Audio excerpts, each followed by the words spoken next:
Елена Каравай 1901 жылы Воронеж қаласында туылған. Hamde оның балалығы Харбинда, яғни Қытайда өтеді. Бұл жерде әкесі темір жол бөлімінің басшылығы болып, ал анасы болса драмалық актриса болып істейді. Hamde ата-анасы қызындағы суретлеу өнеріне болған қызығушылықты көріп, Петербургқа көшіп өтеді.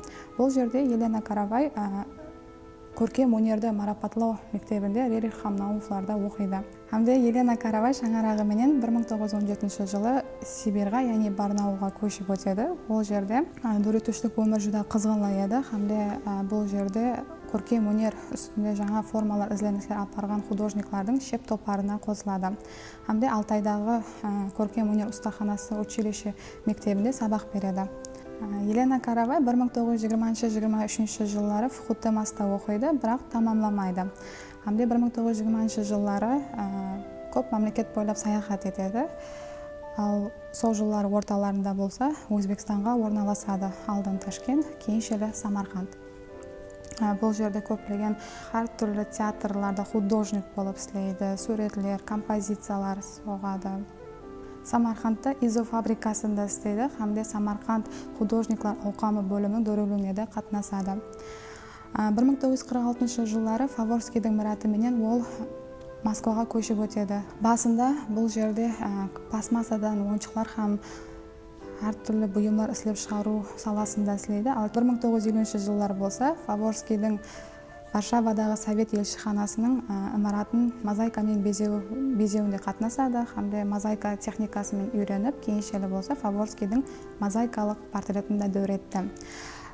Сол жыллар ақырларында ол және станоклы живописке қайтады.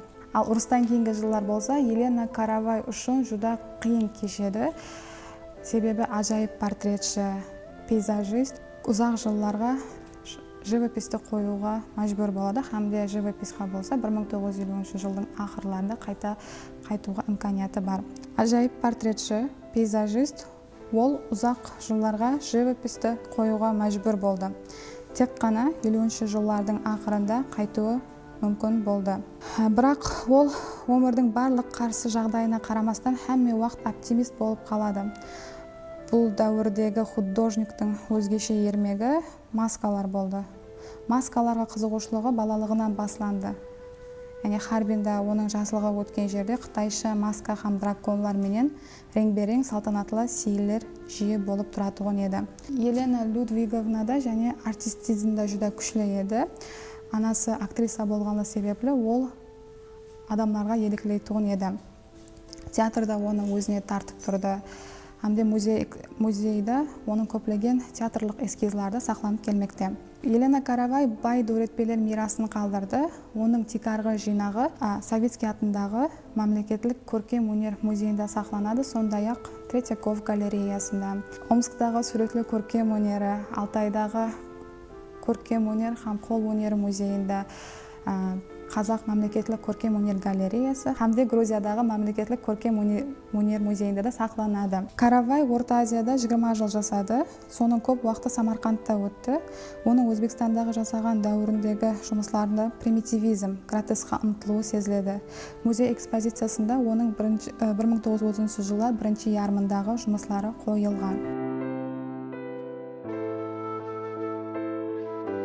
Экспозицияда берілген жұмысларының бірі алдыңғы гетто деп аталған жұмысы болып, бұл жұмыс 1932 жылы Самарқандта шығыс кварталында жаралған. Ол Регистаннан онша ұзақ болмаған жердегі көше болып, онда бұхаралық еврейлер қоныс басқан. Қызғыш рең ана һәм бала фигурасын орап алады. Hamde өнерменшілер образларында символизм бар. Олар өздерінің кішкене һәм тар иінлерінде бүткіл халықтың тәшвишін алып жүргендей болады. Бірақ Елена Каравай олардың өмірін жарқын реңлерменен бояйды. Образлар хақиқи һәм қандайдыр мәніде фантазия менен араласып кетеді. Реңлерде үйлесімділік һәм тазалық бар. Олар арқалы картиналар ертекке айланады.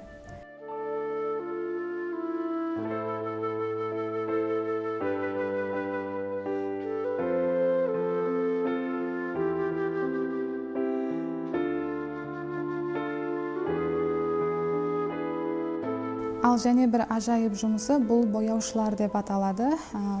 Бұл картинаның сюжеті апуайы, яғни бұл картинада ғары ер адам һәм өспірім табақ үстінде иіліп тұрыпты. Бұл тосаттан болған зат емес. Бұл жерде художник өнерменшілік кәсібін әулеттен әулетқа өтуін көрсетіп бермекте. 1920-30 жыллардың басында Самарқандта меншік дүканшалар, ұстаханалар көп болған. Адамдар ескіше жұмыс істеген. Әулеттен әулетқа өтуші ұсташылық дәстүрін абайлап сақлаған. Бұл өнермен дәстүрі орта еврейлік қауымында оның айрықша өзіне тән жасаушылардың һәм каравайдың үйренуінің өзгеше заты болып қалады. Бірақ бұл ол жерде ертекшеде қоршап тұрған дүнияны қайта түзеді һәм күнделікті зеріктіруші тұрмыстың өзгеше романтикалық тарихын ашып береді. Бұл картинада болса, көк рең бірде қоюланады, бірде дерлік тынық болады. Һәм барлық картинаны толтырып тұрады.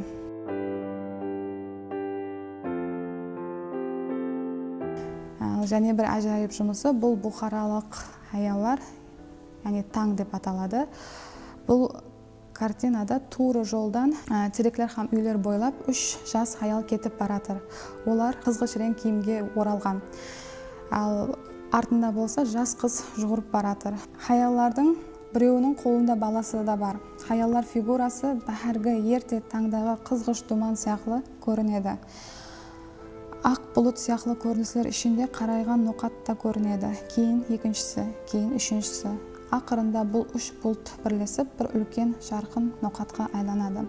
Һәм бұл ноқат атыраптағы һәмме нәрсені, арттағы қызды, көшенің ақырындағы терек жолды қамырап алады. Хауаның шекараларын белгілеу мүмкін емес. Картина бойлап тек шексіздік жайласқан. Художник нәзік, жылы, қызғыш реңлі шеңберінен сиқырланып, бұл уақытта ылғап қалады һәм тамаша ойға жеткізеді.